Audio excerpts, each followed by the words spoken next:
እንደዚህ የምታይ? ቆይ አንተ ከኔ ፍቅር ያዘን ምን ወደኛለሁ ብዬ ስለጠየቅኩ ነው?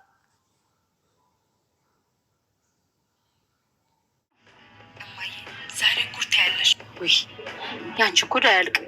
ደግሞ ምን ተፈጠረ? ዳጣ ለናታን የጻፈችለትን ቴክስት ብታይ እማዬ ማመን ያቅትሻል። ልታምኚኝም አትችይም። ምን ጽፎላት ነው ደግሞ? የት ነሽ? በር ላይ ነን። መጣ። አባዬም አለ? አዎ አለ። እሺ እማዬ ቶሎ ነው።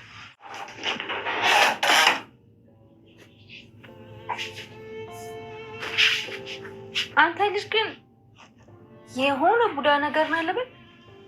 ቡዳ ነው የሆነ ማሳት በላይ ነው። ሁሉም ሰው እኮ ቡዳ አይደለም። እና ታዲያ ለምንድን እንደዚህ የምትሾፊ? አንቺ ግን በጣም አይነውጣልሽ። እኔ እኮ የምታፍሪ ነበር ይመስል። ምን ሰርቼ ነው የማፍር? ግን ከምር ለእኔ ስሜት አለሽ ማለት?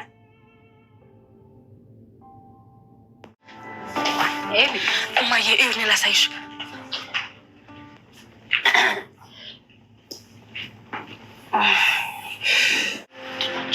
እማዬ ለአባዬ ማሳየው እንጂ እሱን ጉዳቸውን ያው ጉድሽ። ነገ መንገደኛ ነው የተኛበት። አትረብሹ። ምንድን ነው የተፈጠረው? እማዬ እኔን አታምኚኝም። ሲጀመር እኔ ምንም ነገር ብልሽ ልታምኚኝ አትችይም። እኔ ግን አንድ ቀን ቢሆን ሳስቼ አላውቅም እኮ። ምንድን ነው የምታሳይኝ? አሁን አምጪ ላሳይሽ።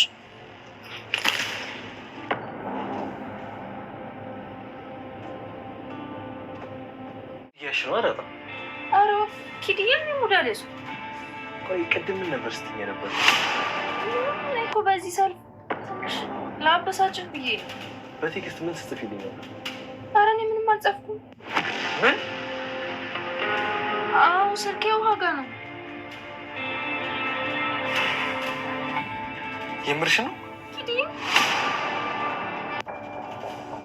ወይ ኤቢ እንደው ተንኮሏ እናንተ ከቀን ቀን ከእለት እለት ደረጃውን እያሻሻለ በለውጥ ጎዳና እየተራመደች ነው የምትገኘው። እንግዲህ ኤቢ የእውነት በጣም ነው የሚገርመው። ያለፈውን ነገር እንዳለፈ ትተን ደግሞ አሁን ይሄው በዳጣ ስልክ ናታንን እየጀነጀነች ነው፣ ዳጣን መስላ ማለት ነው። በዛም እንግዲህ በጣም ነው ናታን የተናደደው። እንግዲህ ዳጣ ናት ብሎ ነው ናታን እያወራት የነበረው። እሷም እንግዲህ ዳጣን ተመስላ ነው እየለፈለፈች ያለችው ነበረ። ዳጣዬ ምስኪን ምንም በምንትን በማትለው ገፍ እያለች ክላሱ ስትሄድ ልጁ ሌላ ስሜት ውስጥ ነው ያለው። ምን ሆነህ ነው አንተ ልጅ ሲላ ምናምን አለች ማለት ነው። በቃ የምትለው ሲጠፋባት ጋይዝ። ከዛ ለካ ስልኩን የያዘችው ወይዘሮ ኤቢ ነች። ለራሷ ጽፋ ለራሷ ልጁን አውርታ ለራሷ እንትን ብላ ደግሞ መልሳ እናትና አባቷ ጋር ደውላ ነው ሄዳ ዳጣን ጉዱ ይውትላለች ማለት ነው። በስመ አብ እናንተ የተንኮሏ ብዛት ግን ተየት ነው የምታስበው? እንግዲህ ታውቃላችሁ ፓስወርዷን ያው ውሃና ዳጣ በጣም ክሎዝ ስለሆኑ ውሃን አስከፍታ ማለት ነው። ውሃን ካስከፈተች በኋላ ነው እንግዲህ ስልኳን አይታ ገብታ ቴክስት አፈቅርሃለሁ ምናምን ማለት የሆነ ቅናቷ እኮ ነው። በነገራችን ላይ ይሄን ስላደረገች እኮ ጭራሽ የበለጠ ሌላ እንትን ነው እንጂ የምትሆነው ምንም የምታገኘው እሷ የምታገኘው ጥቅም የላትም። ግን ያው ምናልባት የሚያግዛት ዳጣን ሰላም ለመንሳት ነው ይሄ ነገር ሊያግዛት የሚችለው። ደግሞ እንግዲህ ጋሽ ደረጀ ያው በቅርቡ እንደያለው ወደ ውጭ ሀገር ሊሄድ ነውና ወደ ውጭ ሊወጣ ነው በስራ ጉዳይ።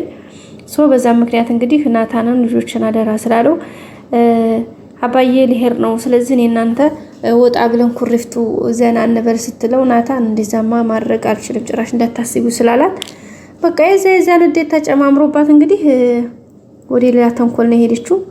ተንኮሏንም ሂዳ እንግዲህ አልተሳካላትም። ደስ የሚለው ትጋለጣለች የሆነች ሰይጣን ማለት ነው። እንግዲህ ለእናታ ቤተሰቦቿ እንኳን ቤት እስከምድረስ አላችላት ብሎ ነይ ጉዳቸው ነበር ያለችው ማለት ነው። እና ምን ታደርጋችሁ ጀመር እናትየዋስ ብታውቅ ምን ልትል ትችላለች? ይሄ እኮ የፍቅር ጉዳይ ነው።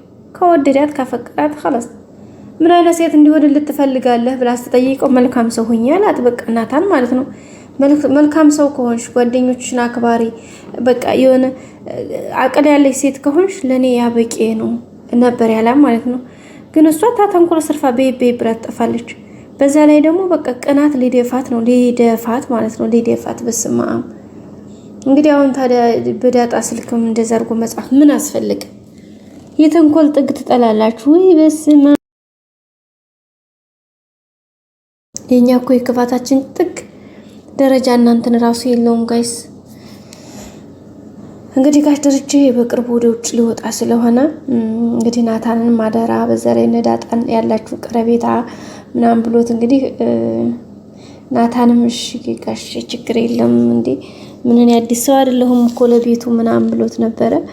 እሷ ደግሞ እንግዲህ ነገሯን እያቃጠረች እና ናታንና ዳጣ የሚሰሩትን ጉዳቸውን ነይልኝ አንቺ ብቻ ሳትሆኝ አባዬ ማየት አለበት ይሄን ጉድ እያለች ነገሩን እያቀጣጠለች ትገኛለች። ግን ምንም የምታመጣው ነገር የላትም። ደስ የሚለው ደግሞ ተጋለጠች ማለት ነው። ለምን ኑ ስልኩን እዛው ይዛ ቁጭ አርጋ እንግዲህ እየጻፈች እያለ ጽፋ ስትጨርስ ለእናትና ለአባቷ ልታሳይ ስልኩን ስታወጣ እንግዲህ ዳጣና ናታን አጋጣሚ ከውጭ ሲመጡ ስልኩን እጇ ላይ ያዛል ማለት ነው። ከዛ በኋላ እውነታው እዛው ስለሚፈረጠረጥ ምን ዋሽታ ማምለጥ ለራሷ አትችልም። ስለዚህ ውሸቷ ደግሞ ድጋሜ እዚህ ጋር ሲጋለጥ በቃ ሌላ እንትን ነው ተኩሳት። በቃ አሁን በኋላ ምንም አይነት ነገር የእውነቷን እንኳን ብታወራ እውነት ነው ብሎ የሚያምናት ሰው ማንም የለም።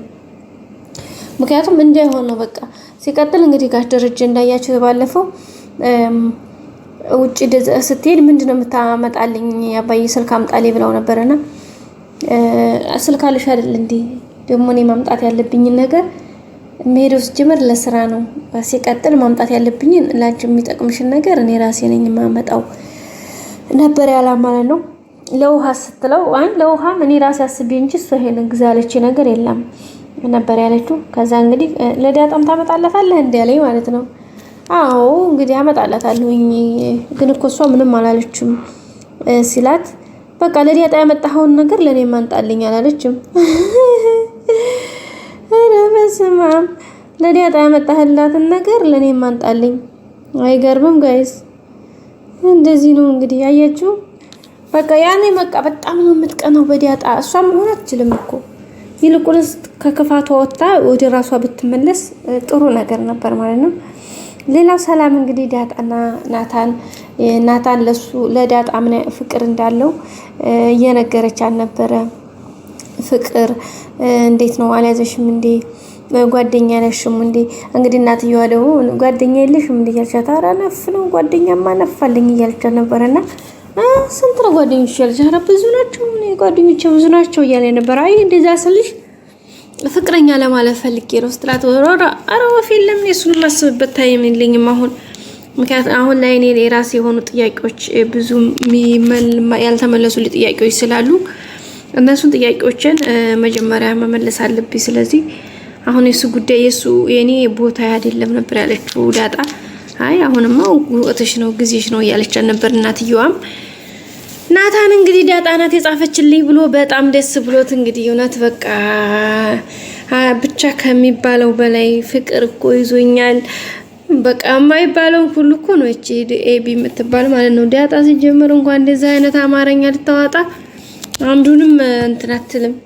እና እንደዚህ አድርጋ እንግዲህ ነገርዮሹን ሌላ መስመራት ይዘዋለች። ግን ያው የተንኮሏ ጥግ ያው የሚታወቅበት መንገድ ነው። ሌላ ምንም የምታመጣው ነገር የላትም።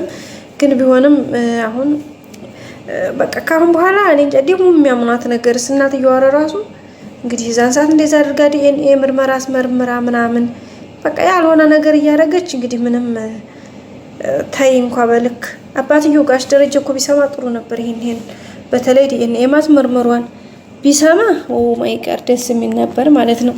ጥሩ ነበር። ምክንያቱም ልክ ያስገባት ነበር እሱ በቃ ያኔ አርፋ ትቀመጣለች። ውሃን እንግዲህ በዛ አታላ ነይማ ጸጉሬን ይልኝ ጸጉሬን ይሆን አሞይ ራሴን አሞይ ምናምን አለና ፓተርኑ ከተፈታላት ፓተርኑ እንዴት እንደሆነ ካየች በኋላ ስልኩን ወደ ቂጧ ስር ብላ ሰው ልቅ ስትልላት ከዛ ጥፊ ከዚህ ምናምን አላለቻትም። ውሃ ደግሞ ተመቸችኝ ሂዳ ጉንጭና እንደ ልሳምሽ ብላ ሄዳ ጉንጯን በንክሻ አራረገችላትም። ወይኔ ውሃ ምርጥ ሰው ይመችሽ። እና ውድ ቤተሰቦቻችን የዛሬው ክፍል ይሄን ይመስል ነበረ። ቀጣይ እንግዲህ እስኪ ናታን እና ዳጣ በምን ሁኔታ ይቀጥላሉ? በእርግጠኝነት ዳጣ መሆን የሆነ ነገር ፍቅር ለእሱ እየገባላት እንደሆነ ምናምን የሆነ ነገር እርግጠኛ ነኝ አሁን ይገባታል። ሲቀጥል ደግሞ በቃ ማለት አሁን ጋሽ ደረጀ ደግሞ ወደዛ ሲሄድ የተወሰነ መልኩ ይቀራረባሉ። ያው እና በርግጥ ኤቢ ያው በጣም ነው የምታሳድዳቸው። በተለይ ጋሽ ደረጀ ካለለማ በቃ የሌለክ ተንኮል ነው የምትጎረዱ። ድጉዴው በቃ ጉድጓር ነው የምትፈልግ። እና ውድ ቤተሰቦቻችን በቃ በጣም ደስ ይል ነበር። እንግዲህ ውሃ ሰላም ደግሞ ውሃ ዳጣ ደረጀ ነው ወዲት ስትል ሰምታ እንዴ ዳጣ ደረጀ እንዴት ትትቻልሽ? ዳጣ እኮ እህቴ እኮ ነች አለ ውሃ ማለት ነው። ሰላም እንዴት እህትሽ ልትሆንሽ ታለኝ? የጋሽ ወንድሙ ልጅ ናት እንጂ እኮ የጋሽ ልጅ አይደለችም። ስለዚህ እህትሽ አይደለችም እያለቻት ነበረ።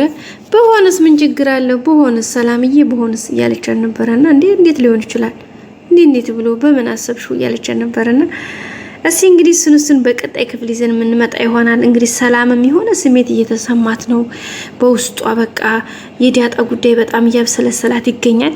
እሱን ክፍል በቀጣይ ይዘን የምንመጣ ይሆናል ማለት ነው። እስከዛ ሰላም ቆዩ።